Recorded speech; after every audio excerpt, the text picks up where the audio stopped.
Imagine time as a strand of light, some moments bright and faceted, others dim and easily lost. Welcome. This hour, elastic time memory, trauma and the warping of now, is a calm, science-informed journey to help you notice how memory shapes the felt present and to practice small, steady tools that reclaim the flow of your life. We'll briefly cover why some days blur and others expand, name how trauma and collective wounds can distort time, open into restorative states like flow and awe, and guide you through a 15-minute recalibration practice to place memories with care. Visually, you'll be held by a simple metaphor, a luminous thread with beads of memory, symbolic, soothing, and trauma-sensitive. Use headphones, a quiet space, and a small notebook if you wish. If anything feels intense, pause and return to grounding or reach out for support. When you're ready, settle in gently. We begin. Begin by making yourself comfortable. Let the body be supported by the chair or floor beneath you. Ease your shoulders, soften the jaw, and rest your hands where they feel natural. Allow your breath to arrive without effort. Imagine for a moment a library without walls. It is not built of timber and stone but of light and quiet. A vast open field where orbs of memory float like lanterns, each one humming with a tone that carries an image, a feeling, a small story.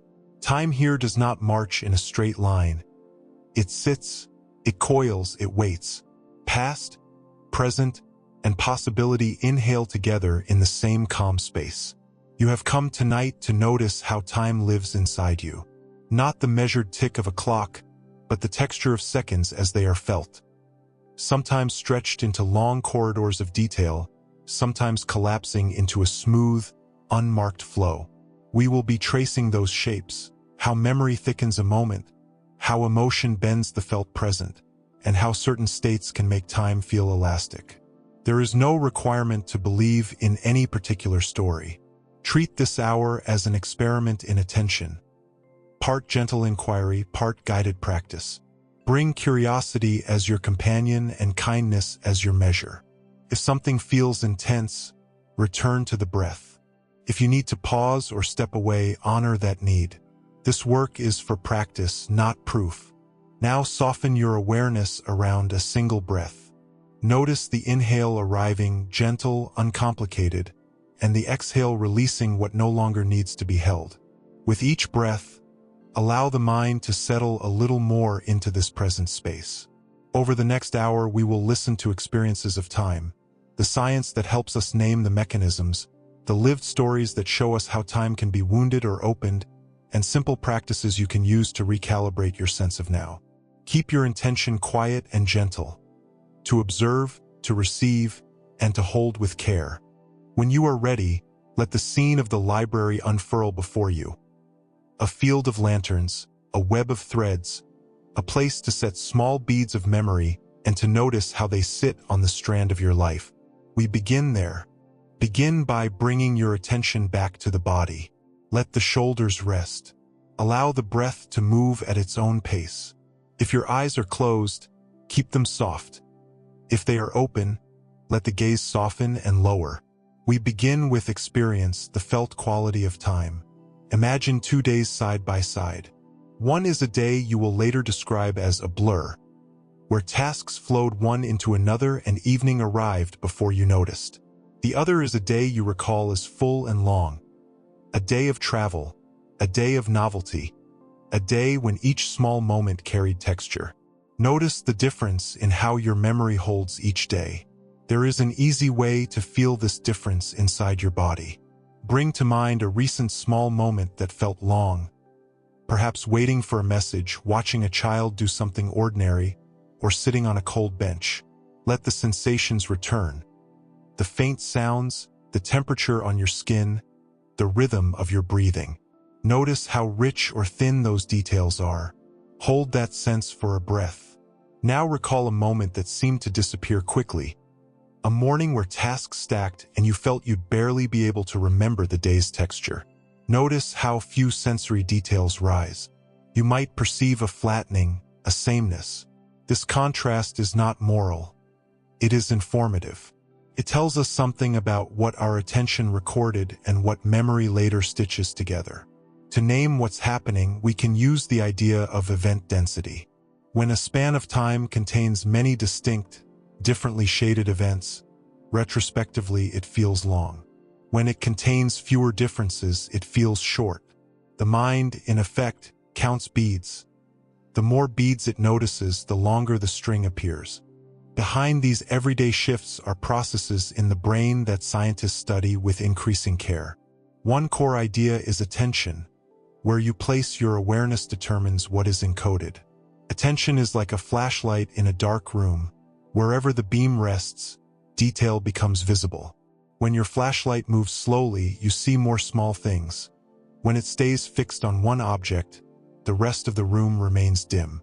Another helpful idea is prediction. Your brain is constantly making small forecasts about what will happen next. These predictions help perception be efficient.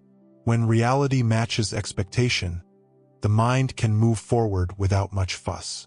When prediction and reality diverge, an unexpected kindness, a startling sound, the nervous system flags the mismatch and allocates extra processing. Those flagged moments become denser in memory. Emotion and arousal are powerful amplifiers. High arousal, fear, exhilaration, deep interest, recruits the amygdala and related networks, which boost encoding. That's why a single intense event may feel lengthened in memory. The nervous system poured resources into preserving it.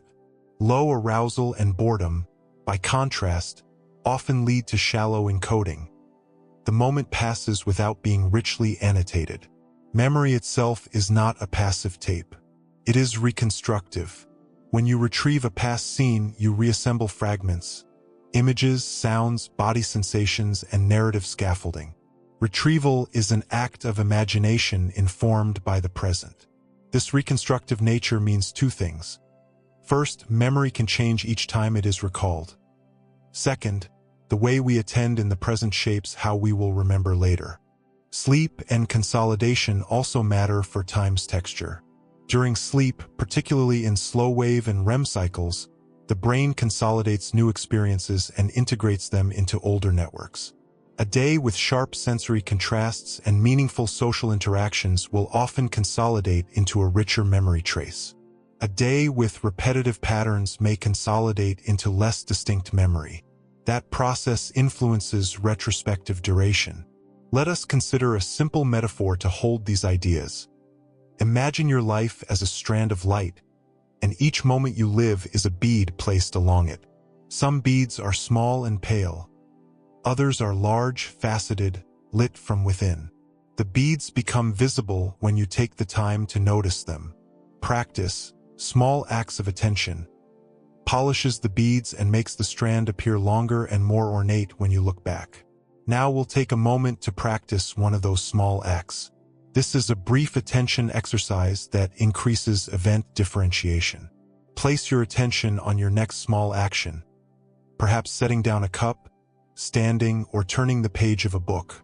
As you do, name one sensory detail aloud or in silence. Warm rim, soft page, cool air. Let the naming be calm, not forced. Repeat this once more with the next small action. These tiny labels create anchors that the memory system can grasp later. The science also distinguishes perspective time, how long something feels as it unfolds, from retrospective time, how long it feels when you look back. Perspective estimates are heavily influenced by attention and the moment-to-moment feeling of duration. Retrospective judgments rely more on the number and richness of encoded events. Sometimes a long day will feel short in the moment because you were absorbed. Later, recalling many distinct events, it will feel long. These two perspectives help explain common paradoxes of lived time. We can also say something about the social and cultural frames that shape time. Different cultures have varied temporal rhythms. Some emphasize cyclical, seasonal beats. Others prioritize linear planning and scheduling. Ritual and ceremony are cultural technologies for marking time. A weekly gathering, a seasonal festival, a funeral rite, These practices add shared beads to communal strands, making certain memories communal rather than purely private. Now I'll tell a few short vignettes to illustrate how these processes play out in life. Consider a person who spends an entire day caring for a loved one. Small acts of care repeated. In the moment, the day may feel monotonous and compressed. Later, when asked to recall, that day may expand into a day of detail. The texture of a hand, the angle of light, the flavor of a meal. The carefulness of attention during small acts, or the decision to name them later, transforms the day into a long bead-filled strand. Or think of a sudden travel day. New streets, unfamiliar smells, quick conversations, a tiny mishap. The nervous system is in novelty mode, prediction errors are frequent, and arousal is elevated. Later, that day will often feel expansively long because so many events were encoded. There is also a subtle technology of time that we can practice. Ritualized transitions. A brief pause between tasks. 3 mindful breaths. A small stretch. The lighting of a candle functions like a bookmark. It separates events and signals the memory system to treat what follows as a distinct bead.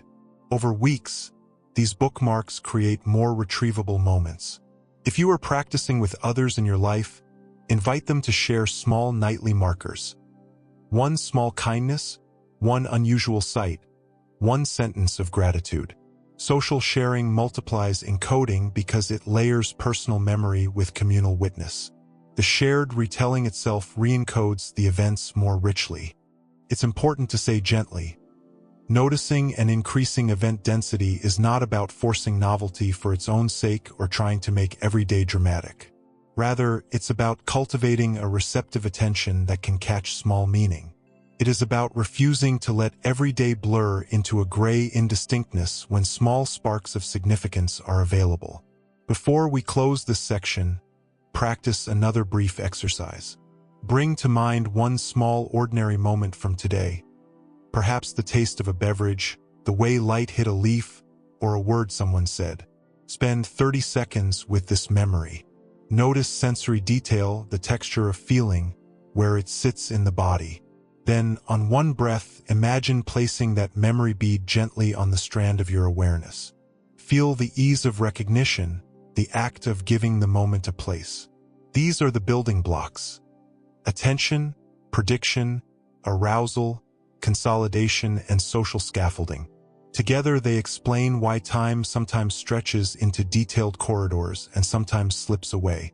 They offer practical entry points for changing how life feels in the rear view and, ultimately, how the present is experienced. When you are ready, take another slow breath and carry the strand metaphor with you as you move into the next parts of this hour. We will soon explore how intensity and trauma can warp these processes, and what gentle practices can help re-anchor a fractured sense of time. Pause for a moment and check your posture. If anything in this section feels difficult, remember you may soften your gaze. Rest your hands, or return to the breath at any time. This material touches on tender terrain. Treat yourself with extra kindness as you listen. We move now into a quieter, more delicate territory. How traumatic experience changes the way time is felt and remembered. This is not an abstract question. For many people, trauma is fundamentally temporal. It alters the flow of experience so that certain moments do not pass but return, or so that whole spans of life feel hollowed out. Our aim here is to describe these patterns with clarity and compassion, and to point toward practices and supports that can help. A core feature of traumatic memory is immediacy. When the nervous system experiences overwhelm, parts of that moment are encoded with extraordinary intensity. Sensory fragments, bodily sensations, smells, flashes of light. These fragments are sometimes stored without the surrounding story, without context, without a clear beginning and end.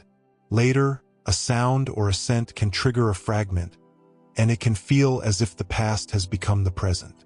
People often call this a flashback, a moment that returns with the vividness of now. Flashbacks are not failures of mind. They are signals. Biologically, They reflect the way an overtaxed system chose to prioritize survival-relevant data.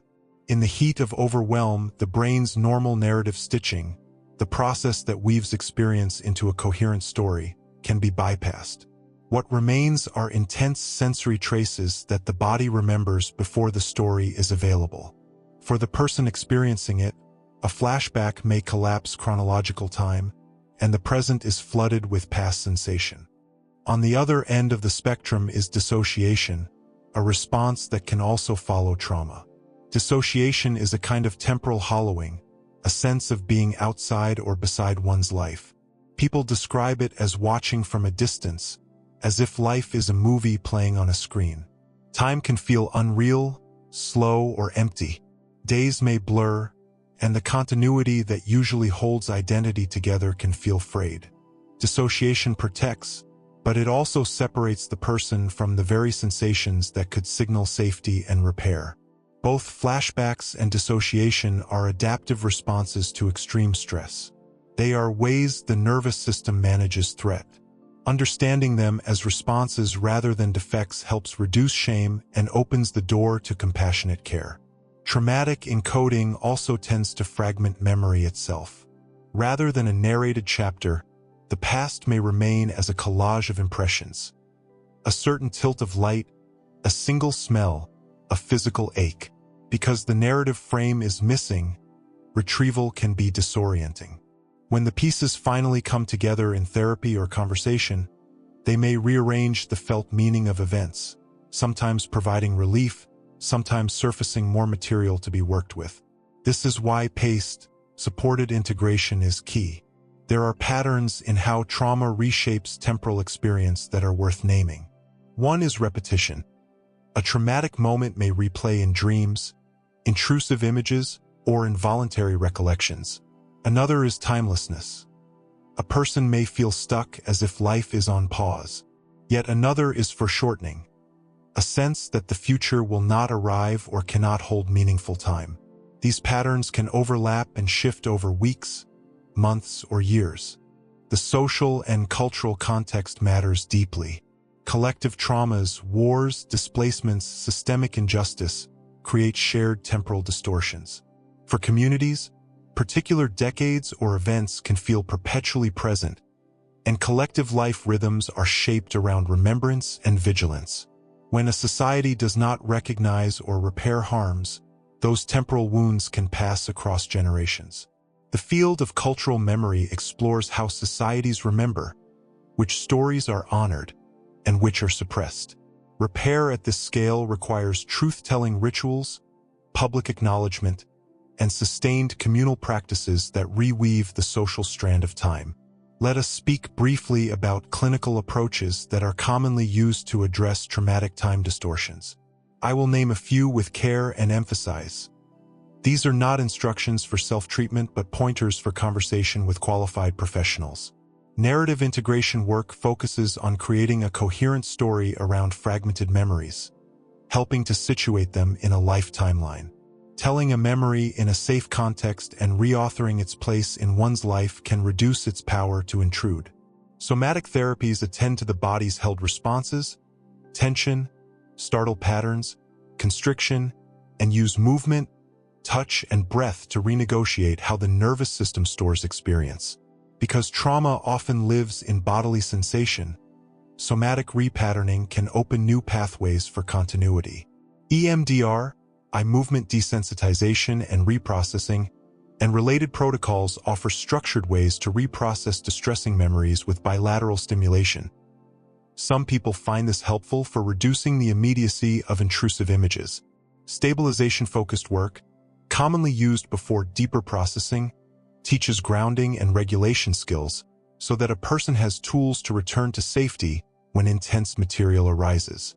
If you're considering therapy for traumatic memory, look for practitioners trained in trauma-informed approaches and prioritize safety. Slow pacing, consent, and stabilization before deep reprocessing. Beyond clinical settings, there are small, low-risk practices that support regulation and reduce the frequency and intensity of intrusive time distortions. These are not replacements for therapy but can be helpful adjuncts. One immediate practice is orienting to the senses. If a flashback begins, a gentle habit is to name out loud or in the mind 5 things you can see, 4 things you can touch, 3 sounds you can hear, 2 things you can smell, and 1 thing you can taste. This grounding sequence brings attention to the present through the senses and can help reestablish a sense of current time. A second supportive habit is to create safety anchors. Small, stored reminders that signal the present is different from the past. This could be a tactile object in a pocket, a short phrase you repeat to yourself, or a photograph that evokes calm. The anchor works as a beacon. When intrusive memory arrives, the anchor is a practice cue to orient back to now. Community and witnessing play an essential role in temporal healing. Being seen and believed about one's experience is profoundly time-reweaving. In clinical terms, empathy and validation scaffold narrative integration. In social terms, shared rituals and memorial practices distribute the weight of memory so it does not choke the present. Consider simple communal acts: a weekly circle, a remembrance with clear structure, a public acknowledgement, as ways to move memory from a solitary loop into an accountable social strand. We should also acknowledge the paradox that some forms of remembering are necessary for justice. Naming harms publicly can be painful but also liberatory. It resituates an event within social time and demands repair. The ethical challenge is to hold truth-telling alongside care for survivors, ensuring that the process of making memory public does not re-traumatize individuals. Thoughtful rituals, witness training, and professional supports can make communal remembrance reparative rather than re-injuring. Now, a few lived examples to make these patterns less abstract. One person I'll describe kept waking at the hour of a past assault. Mornings had become a slow, grinding fear tied to a clock number. Through therapy, she learned to create a ritual at that hour, a breathing sequence, a small ceremony of felt safety, the naming of a supportive image, which over months reduced the hourly anticipation and restored a sense of moving through time rather than waiting for dread. Another example involves a family living with collective historical trauma. Ancestors' stories were unspoken, and grief did not have a place. A community elder organized a small ceremony each year to name losses and to plant a tree. Over time, those rituals created a public strand of memory that allowed private grief to move into a shared field, easing personal stuckness. It is important to say plainly, healing is uneven. Memories may be integrated in fits and starts. Some days feel better, others do not. When progress occurs, it is often slow, cumulative, and supported by relationships.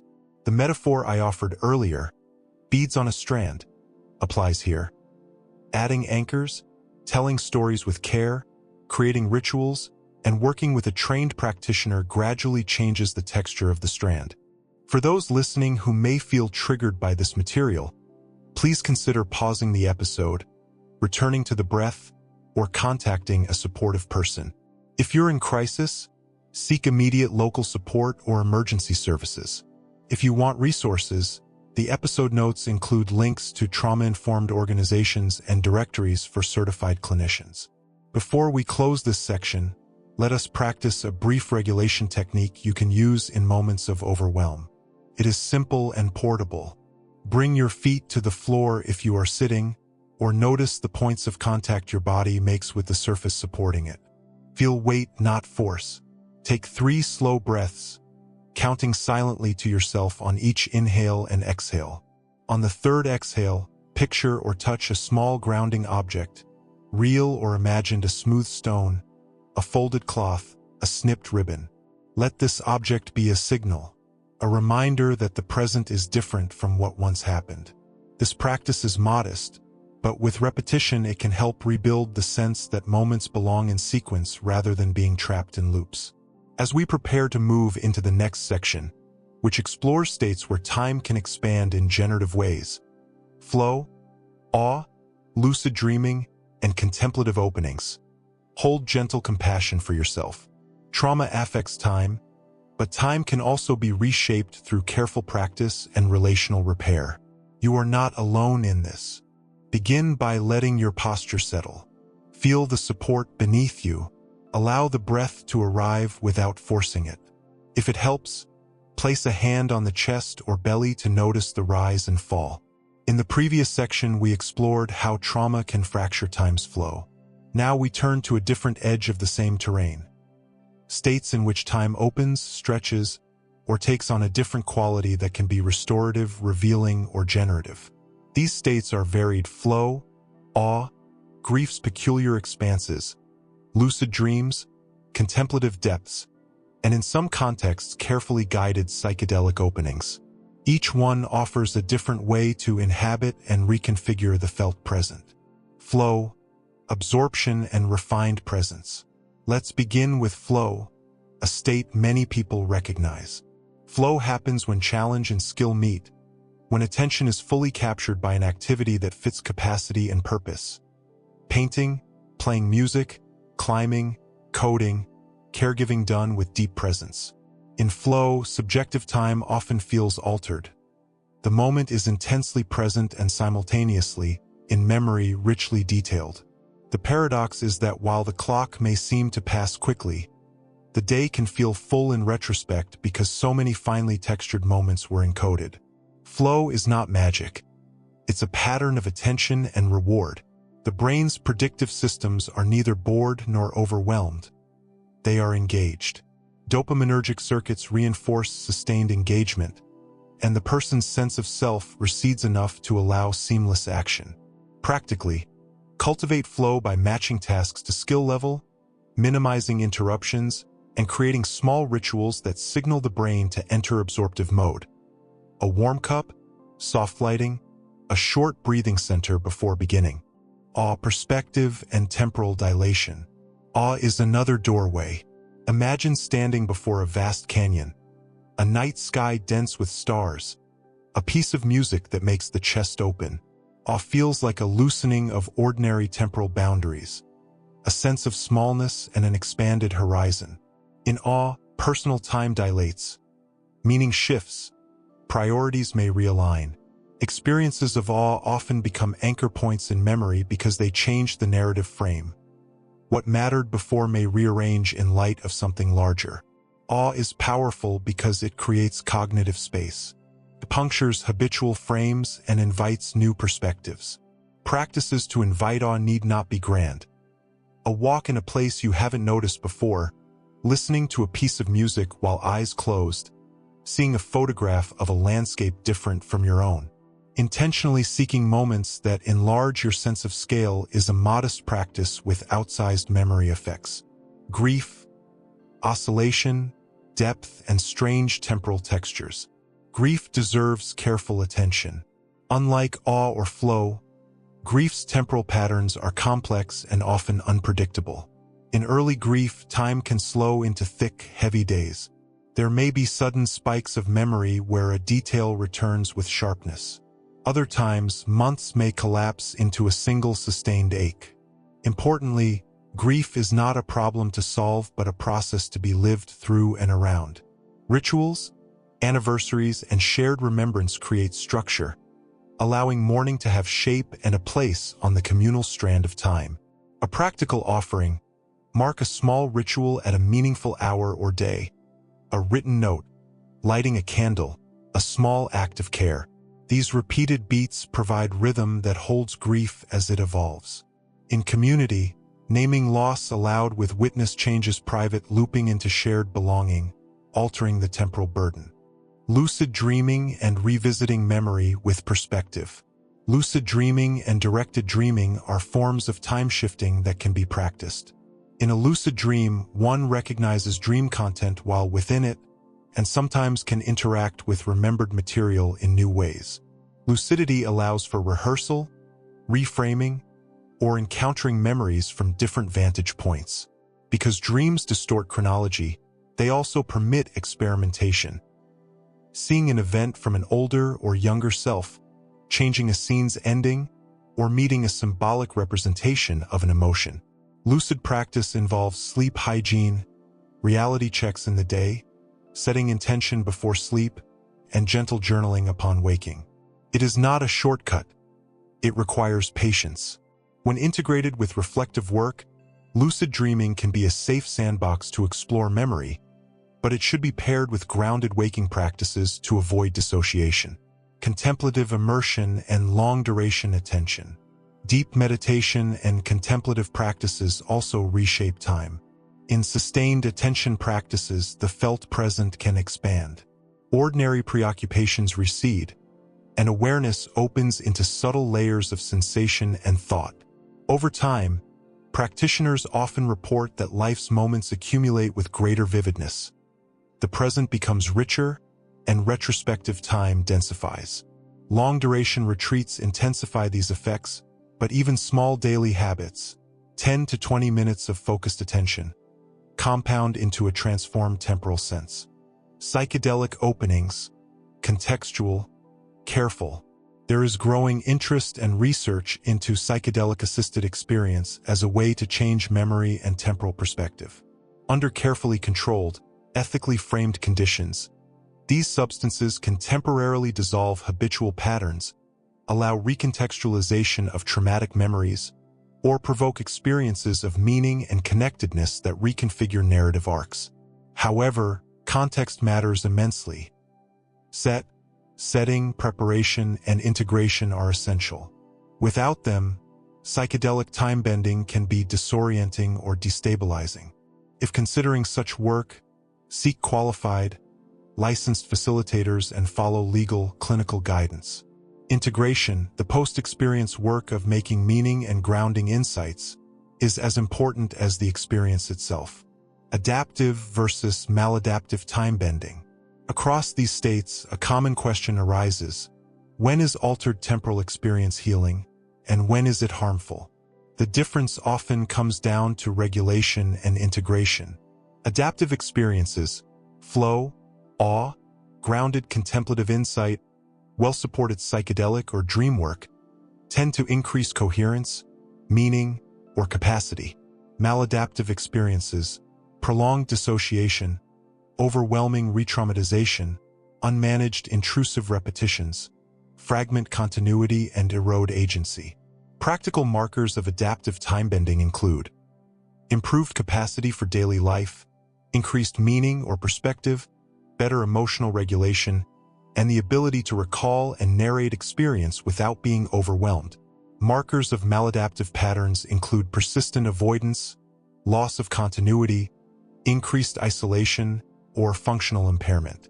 If uncertain, reach out for support. Integration practices, making openings last. How do we make restorative time shifts durable? The answer is integration. Integration folds extraordinary experiences into ordinary life through narrative, ritual, and social sharing. After a moment of awe, telling the story to another person helps consolidate meaning. After a lucid dream or contemplative insight, journaling, mapping sensory details, and testing small changes in daily habit anchor the shift. After deep experiences, sharing with a small trusted circle or a therapist helps translate change into practice. Micro-practice, harvesting novelty into memory. A simple practice to harvest novelty, and thereby expand remembered time, is this. After any experience that felt a little different, take 1 minute to name 3 sensory details and 1 feeling, then write a single sentence about why it mattered. This small act multiplies encoding and over weeks changes how long life feels in the rearview. Community and ethical scaffolding. None of these states are purely personal. Their benefits expand when shared within ethical communities that hold boundaries and witness. A group ritual after a shared experience deepens learning. Witnessing another's telling helps both teller and listener relocate memories in relational time. Ethical scaffolding means consent, careful facilitation, attention to power dynamics, and support structures for integration. Stories and examples. A musician describes losing track of hours in rehearsal, then later recalling the day as luminous and formative. Flow created a dense bead of memory. A person returns from a wilderness hike reporting a profound feeling of awe that rearranged priorities for months. Small practices maintain the recalibration. A community used an evening of shared storytelling after a local disaster. The ritualized telling reduced isolation and gradually allowed ordinary daily rhythms to return. Safety reminders and boundaries. As we explore these rich states, remember, curiosity and caution go together. If an exploration triggers overwhelming material, return to breath, grounding practices, and trusted supports. If you work with deep practices, retreats, lucid protocols, or psychedelics, ensure ethical, professionally supported contexts. The aim is not to escape life, but to deepen the capacity to inhabit it with steadiness and meaning. Preparing to move forward. As this segment closes, notice what landed for you. Did a form of time-bending feel inviting? Did something feel risky or unsafe? Hold whatever arose with gentle acceptance. In the next section, we will move into concrete practices to re-anchor and remodel time in daily life, ways to make beneficial shifts sustainable and to care for temporal wounds with steadiness. Pause for a moment and notice your posture. Let the body be supported. Allow the breath to arrive without trying to change it.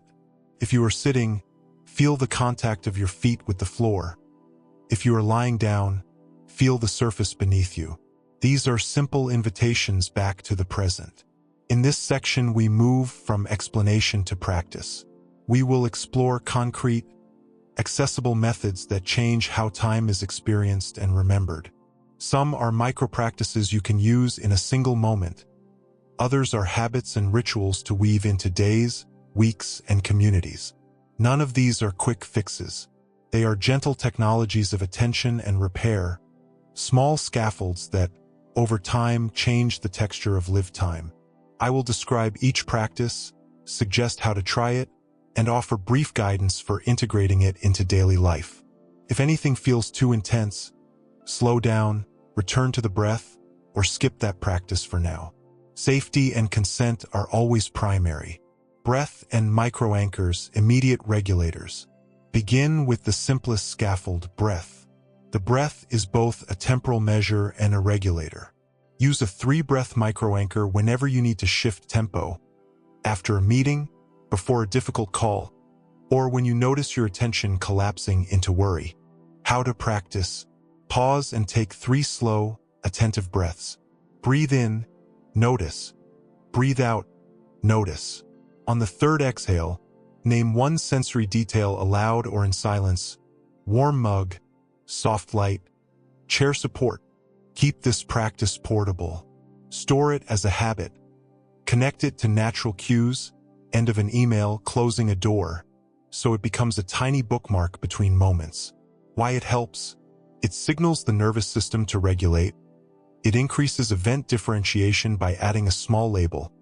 Over time, it increases the number of encoded beads on your strand.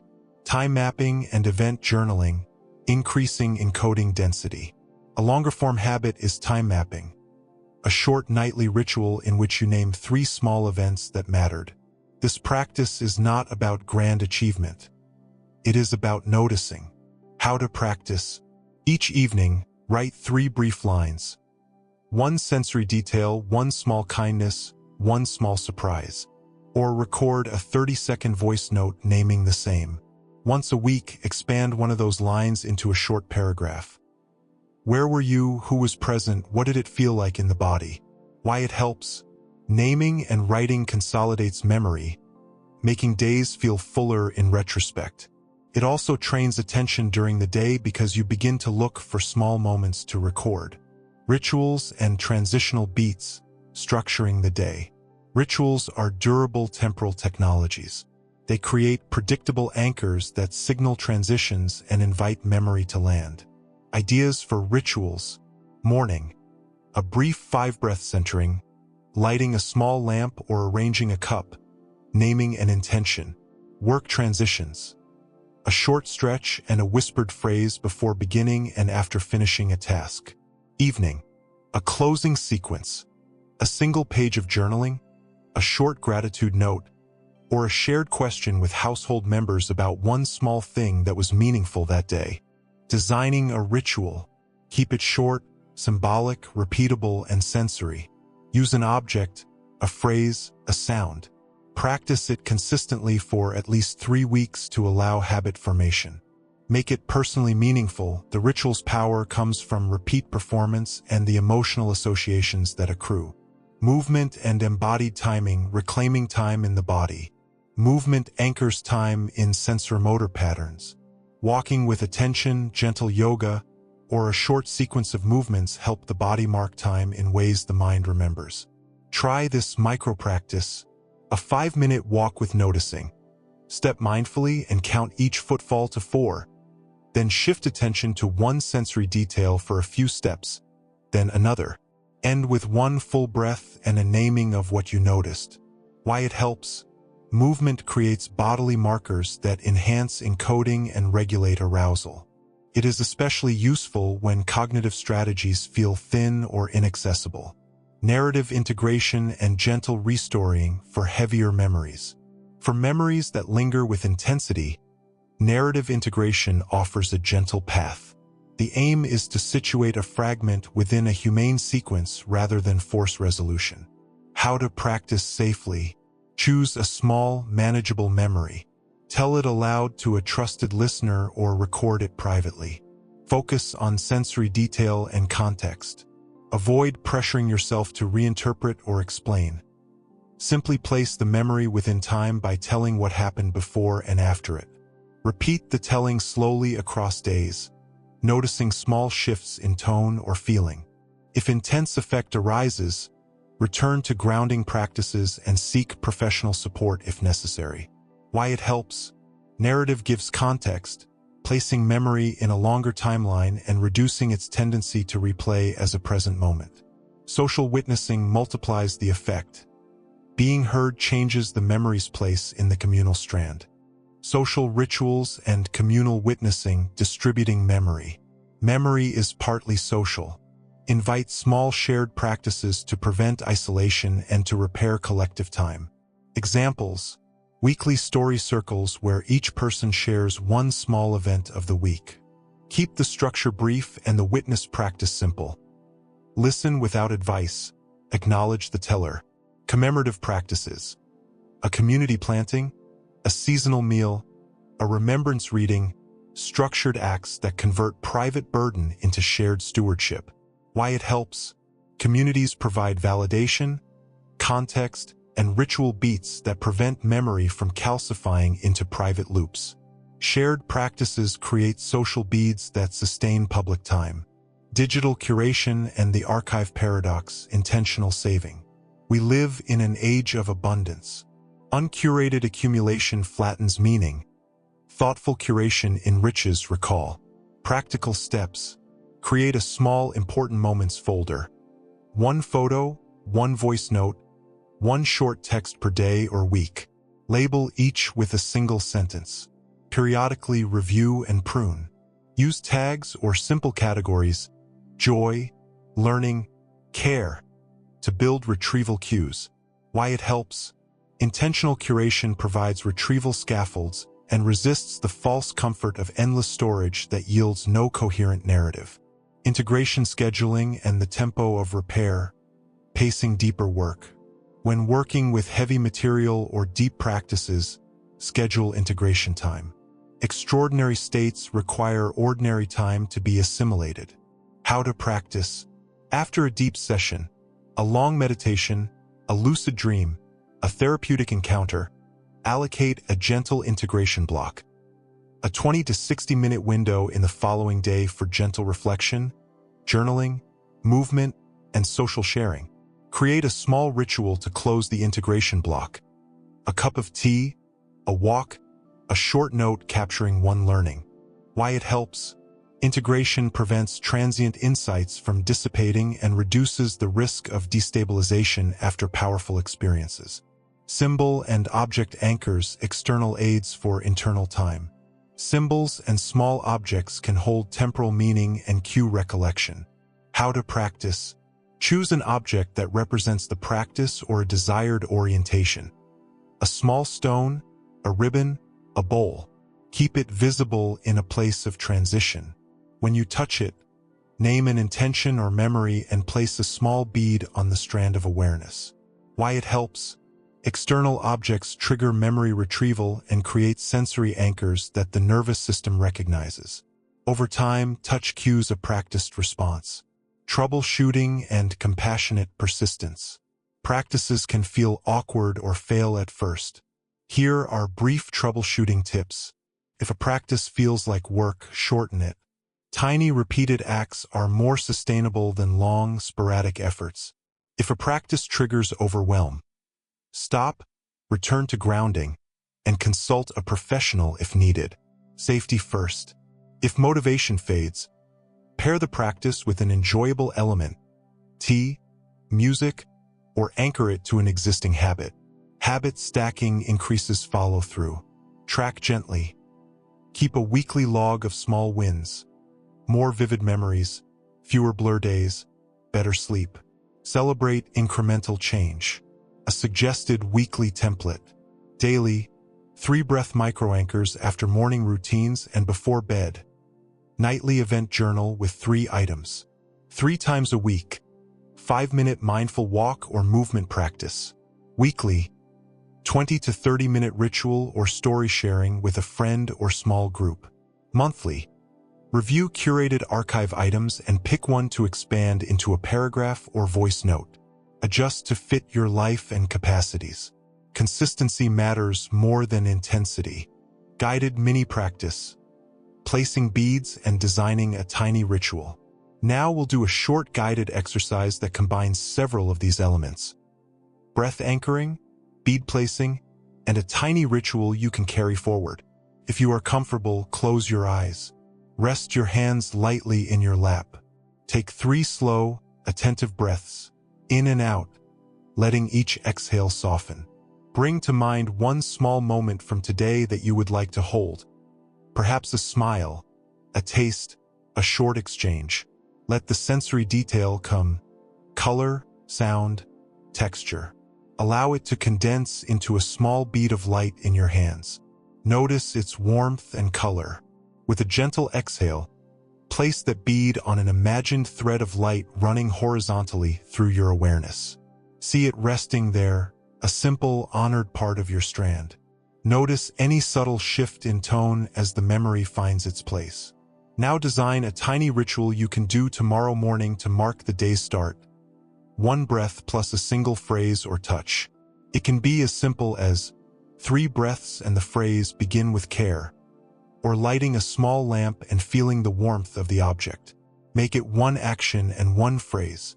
Hold that future ritual lightly in mind. When you are ready, take 1 full nourishing breath, feel the support under your body, and let the eyes open slowly if they have been closed. Keep the small ritual as a portable anchor for the day ahead. Closing words for this section. Practices change time by changing attention, structure, and social context. Start small, be steady, and bring curiosity rather than judgment. Over weeks and months, the beads you place will accumulate, and your strand of life will feel richer, more held, and more humane. When you are ready, we will move to a longer guided recalibration that ties these practices together. For now, carry 1 small intention. Choose 1 microanchor you will use in the next hour. Return to it often and notice what shifts. Now begin by finding a posture that feels steady and safe. Sit with a straight, comfortable spine or lie down if that feels better. Allow your hands to rest where they feel natural. Relax the jaw, soften the shoulders, and let the face be gentle. Set 1 quiet intention for this practice. A small aim such as to notice, or to hold gently, or to be present for 1 thread of memory. Say that intention silently now, and let it settle like a small pebble dropped into still water. Centering and grounding. Bring attention to the breath. There is no need to change it. Simply follow it as it moves in and out. Notice the cool at the nostrils as you inhale, the warm at the lips as you exhale. Let each breath be a return. Soften your gaze or close your eyes if that feels safe. Now bring attention to 3 points of contact between your body and the support beneath you. Perhaps the soles of your feet, the seat of the chair, the weight of your hands. Name each contact silently. Foot, seat, hand. Feel the steadiness offered by gravity and the surface supporting you. Now take a slow breath and, on the exhale, imagine letting a line of gentle energy descend from the crown of the head through the body to the ground. Feel that line as a support. You are both held and rooted. Repeat this visualization for 2 more breaths. Each exhale deepens the sense of grounding. Body scan and regulation. Bring your attention to the top of the head and slowly scan down through the face, jaw, neck, shoulders. If you find tension, allow it to widen on the inhale and soften on the exhale. Continue scanning through chest, belly, hips, legs, and feet. For each area, imagine a soft, warm light resting there and breathing with you. If difficult sensations arise, treat them like weather. Notice without needing to change them. Label gently: tightness, tingle, warmth. Naming can reduce the sense of overwhelm and bring discrimination to experience. Each breath is a tiny anchor in the present, turning the memory into a bead. Now imagine the memory condensing into a single bead in your hands. A small orb of light carrying the texture you've observed. Notice its qualities: color, size, temperature, weight. Does it feel close or distant? Allow whatever arises without pushing. If fear or heaviness is present, imagine an outer cushion of soft light that protects you as you hold the bead.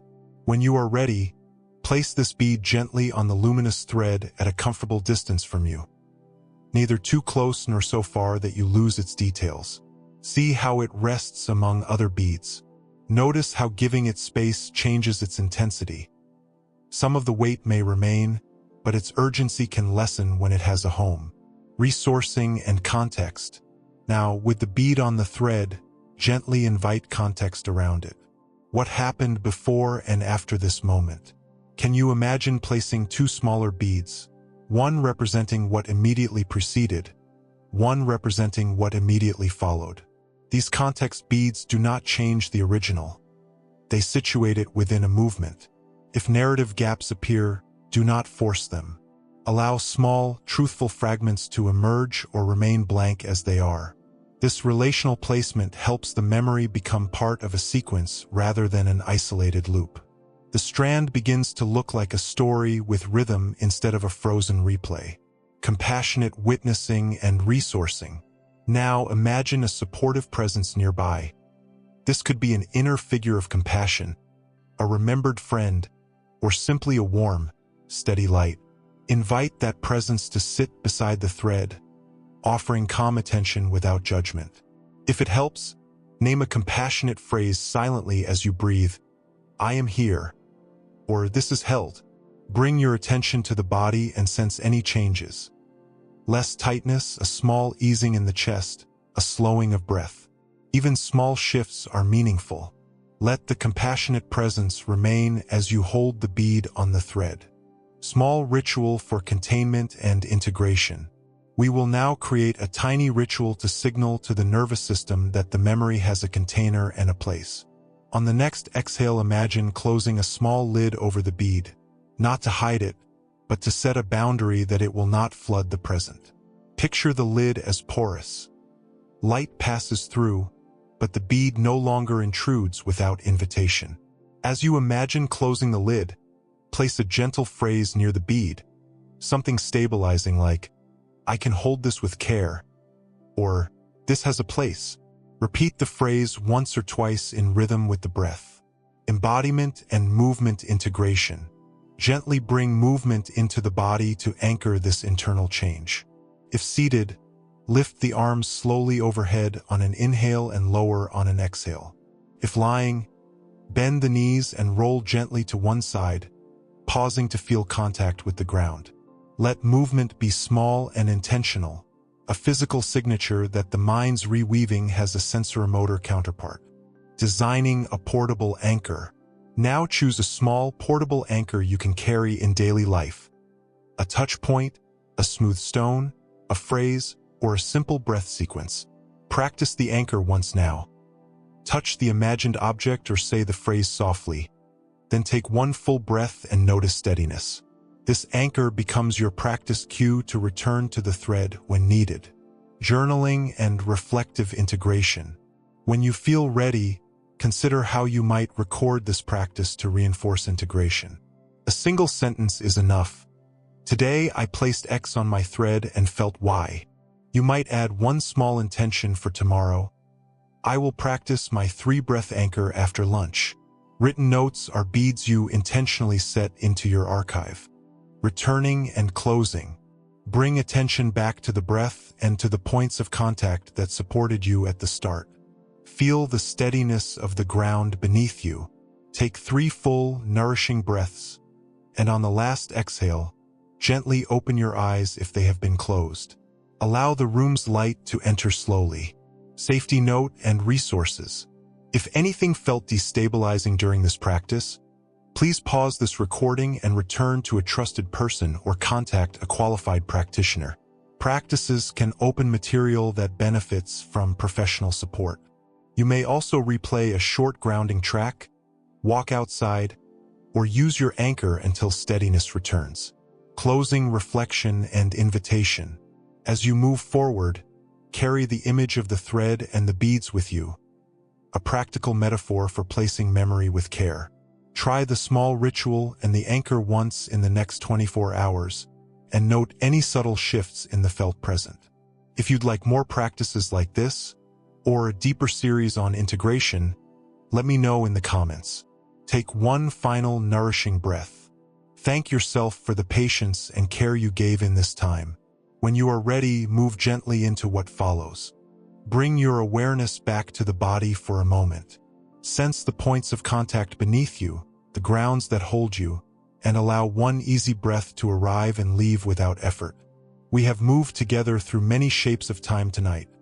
The ways attention and memory make moments long or short, the particular wounds trauma can lay upon the felt present, the openings of flow and awe, and a set of practices that help place memory with care. Each of these is an invitation, not to fix everything at once, but to begin small, to notice, and to steward your own strand of time with gentleness. Choose one idea from tonight that felt true for you. Perhaps the 3-breath microanchor, the nightly 3-line journal, the small ritual at transition, or the image of beads on a luminous thread. Hold that idea lightly in mind. This single thread is enough to begin. A few practical reminders to carry forward. Start very small. 2 minutes of a new practice, repeated, often matters more than long sessions done rarely. Use the body as your compass.